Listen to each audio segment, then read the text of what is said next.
In 2011, ships carried over 9 billion tons of cargo around the world. In fact, over 90% of all goods crossing international borders was transported at least partially by ship. Even while under United States, European Union, and United Nations sanctions, the Islamic Republic of Iran shipping lines, aka IRISL, is able to take advantage of this maritime shipping network to continue its worldwide illicit operations.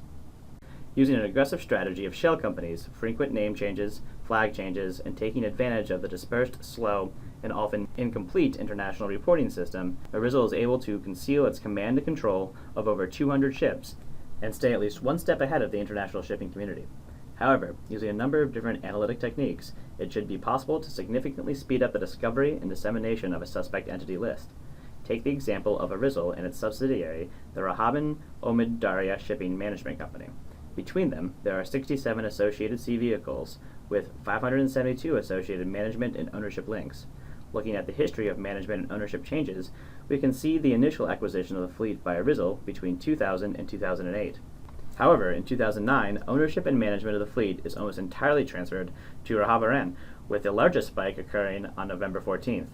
When we add in some sanction data to the timeline of events, we can see that the reason for this massive transfer of control is almost certainly a response to the United Kingdom's financial sanctions of IRISL in October of 2009. While Rahaban is currently on the sanctions list, other companies with similar profiles are not. Another way in which IRISL attempts to avoid sanctions is by changing the flag of registry. This graphic represents all of the countries in which IRISL flags the vessels it controls. As you can see, pre-2004, ships are flagged in Iran as IRISL is initially purchasing ships for their fleet. Post-2004, there's a lot of movement out of Iran to Malta, a known flag of convenience. 2005 and 2006 have more flags moving from Iran to Malta, but also from Iran to Germany. As IRISL continues to try and hide control of its fleet, the network expands to include countries such as Cyprus and the Barbados. Recently, Reuters reports indicate that first Cyprus and then Bolivia were successfully pressured to drop IRISL-controlled ships from their registry, and as you can see, the data shows that trend quite clearly. What the data also shows is a new trend of flagging ships in Tanzania, something that has yet to be publicly reported, and yet another example of a red flag that can be used to make preliminary identifications of suspect entities. Any ship and its associated companies currently flagged in Tanzania, which was also recently flagged in Bolivia and Cyprus, should be treated as highly suspect and deserving of further investigation. Yet another way to find suspect entities is through ship naming cohorts. Here we have one example of the persistent naming patterns used by Rahaban and IRISL. Looking at the name change events, we can see that all 12 ships are named after flowers. Furthermore, these name changes only apply to cargo ships, and all take place during very specific time periods, between October 2008 and January of 2009, and then again in April of 2011 and October of 2011. Ship names are often the only identifier used on official documents. By identifying persistent naming trends, especially when used in combination with one of the other analytic techniques, you can quickly identify potential suspect entities that carry a higher risk of being listed on a sanctions list in the future. Once we are comfortable identifying sanctioned and suspect ship companies, we can begin to track their operations around the globe. Seen here is a heat map of port arrivals and departures of known IRISL-associated ships.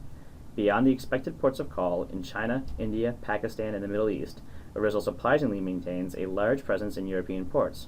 According to AIS ship tracking data, at least 4 sanctioned ships were operating out of Greek, German, Italian, Belgium, Dutch, Portuguese, Spanish, and UK ports between April and June of 2012. This is obviously a problem.